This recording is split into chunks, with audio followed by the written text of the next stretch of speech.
তো সবাইকে good morning and welcome back to our channel. তো মাই নেম শিবাংশু মল্লিক। তো আজকে তোমাদের WBJEE সংক্রান্ত কিছু আপডেট অর্থাৎ পরীক্ষার কিছু আপডেট আমি তোমাদের দেবো। তো দেখো এবছর পরীক্ষার কেমন কোশ্চেন হতে চলেছে, তো সেইটা আগে জানতে হবে।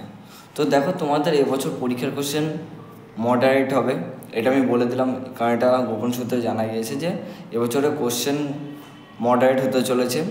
তো যারা একটু ভালো করে প্রিপারেশান নিয়েছো তাদের কাছ থেকে এক্সপেক্ট করা যায় তারা মোটামুটি 150-র ওপরে র্যাঙ্ক মানে মার্কস পাবে, এতটুকু আশা করা যায়। তো দেখো সবারই পরীক্ষা ভালো হবে এবছর আমি বলতে পারি। তো দেখো এবছর পরীক্ষার হলে তোমরা যদি যাও তখন তোমাদের যে ডকুমেন্টস আমি বলে দিয়েছিলাম, তো তোমাদের আধার কার্ড, প্যান কার্ড অথবা ভোটার কার্ড, তিনটে অল্টারনেটিভ যে কোনো একটা নিয়ে যাবে। এবং তার সাথে সাথে তোমরা কি নিয়ে যাবে, তোমাদের পাসপোর্ট সাইজের ছবি নিয়ে যাবে আর র্যাঙ্ক কার্ড বলা ভুল হবে, তোমাদের যে অ্যাডমিট কার্ড, এই তিনটে নিয়ে যাবে। সো অ্যাডমিট কার্ডটা আমি বলবো কালার যে অ্যাডমিট কার্ডটা আছে তো সেটা অবশ্যই নিয়ে যাওয়ার চেষ্টা করবে। এটা গেল পরীক্ষা হলো। তো তোমাদের পরীক্ষা এবছর হবে ওএমআর শিটে। তো অর্থাৎ WBJEE সবসময় ওএমআর শিট হয়। তো ওএমআর শিটে কীভাবে হয়, তো ওএমআর শিটে দেখো তোমাদের একটা ওএমআর শিট দেওয়া হবে যেখানে তোমাদের রোল নাম্বার সব কিছু সার্কেলিং করতে হয়। সেই সেম প্রসেসে প্রসেসের মাধ্যমে তোমাদের পরীক্ষার সব অ্যান্সারগুলো করতে হয়। তো তোমরা পরীক্ষার প্রসেসটা বুঝতে পারলে। এবার চলে আসি তোমাদের ইদানিং কিছু চ্যানেলে দেখবে বা এখন ইউটিউবে একটু দেখতে পাবে বা কোনো বিভিন্ন জায়গাতে দেখবে যে লাস্ট মোমেন্টে কী করা উচিত, এখন যদি অনেকে সার্চ করে থাকো তো এখন দেখবে অনেক জায়গাতে বলবে তুক্কা প্রসেস, বা দেখা যাচ্ছে বলবে যে তুক্কা এই জিনিসটা একটা চলে আসছে না লাস্ট মোমেন্টে, দেখবে এই কথাটা এখন বেশি চলবে এখন।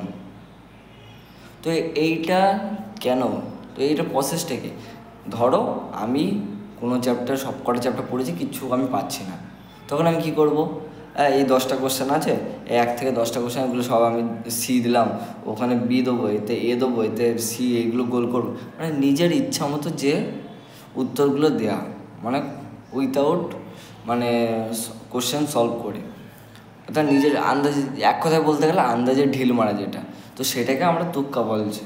তো দেখো সবসময় এই জিনিসটা অ্যাভয়েড করার চেষ্টা করো। তোমরা সবাই সারা বছর পড়ে এসছো, অবশ্যই কিছু না কিছু পারবে। দেখো ওটা করে কারা, যারা পরীক্ষাতে একেবারে কিছু পড়েনি তাদের জন্য ওই প্রসেসটা ঠিক আছে, বাট যারা পড়েছে তারা যখনই ওইটা করবে, তুমি ধরো ওই প্রসেস করে তুমি 10টার মধ্যে 2টো ঠিক করলে, 8টা ভুল হলো, তাহলে নেগেটিভ মার্কিং বেশি চলে আসলো। তো এটাই হচ্ছে সমস্যা। তো আমি সবাইকে বলবো এই জিনিসটা অ্যাভয়েড করে চলতে। তো দেখো তোমাদের পরীক্ষা এবছর সবার ভালো হবে, আশা করি সবাই ভালো র্যাঙ্ক করতে পারবে, র্যাঙ্ক করে একটা ভালো কলেজ পাবে। তো আমি এবছরে কোশ্চেন যেমন হবে সেটা আমি তোমাদের বললাম, তোমাদের মোটামুটি ধরে নাও ভালো কোশ্চেনই হবে, কারণ এবছর প্রচুর সংখ্যায় ছাত্রছাত্রী অ্যাপ্লাই করবে। তো সেই হিসাবে দাঁড়িয়ে তোমাদের র্যাঙ্কটা প্রচুর ভালো করা উচিত বলে আমি মনে করি। তো আজকে দেখো তোমাদের ছোটো একটা জিনিসটা বলে দিলাম, অবশ্যই তোমরা এটা মাথায় রেখো। আর তোমরা কোনো রিপোর্টিং টাইম WBJEE পরীক্ষার দিন কোনো কিছু নিয়ে যেতে ভুলো না, প্লাস ড্রেস আপ, প্লাস তোমার যা যা ডকুমেন্টস নিতে বলেছি সব কিছু যেন নিজস্ব এই যেগুলো বলে দিয়েছি সেই মতো তোমরা নিয়ে যাবে। আদারওয়াইজ নিজের ইচ্ছা মতো কিছু এক্সট্রা কিছু নেবে না, যাতে তোমার পরবর্তীকালে সমস্যা না হয়। তো আজকে তোমাদের এতটুকুই বলে দিলাম। তোমাদের একটা ঘোষণা আমি বলে দিচ্ছি, তোমাদের 27 তারিখ পরীক্ষা শেষ হচ্ছে, 28 থেকে 29 তারিখের মধ্যে তোমাদের আমি লাইভে আসবো। তখন এই লাইভ চ্যানেলে আমি তোমাদের বলে দেবো কিছু জিনিস, যে তোমাদের পরবর্তীকালে কী কী করতে হবে, সব কিছু সংক্রান্ত ভিডিও আসবে, সেই নিয়ে একটা অ্যানাউন্স করে দেবো। তো সবাইকে রিকোয়েস্ট করব পরীক্ষাটা হয়ে গেলে অন্তত চ্যানেলে যুক্ত থেকো এবং লাইভটাতে যুক্ত হও। তো আজকের ভিডিওটা আমি এখানে শেষ করছি, দেখা হচ্ছে নেক্সট আবার নতুন ভিডিও নিয়ে। তো আজকের মতো টাটা।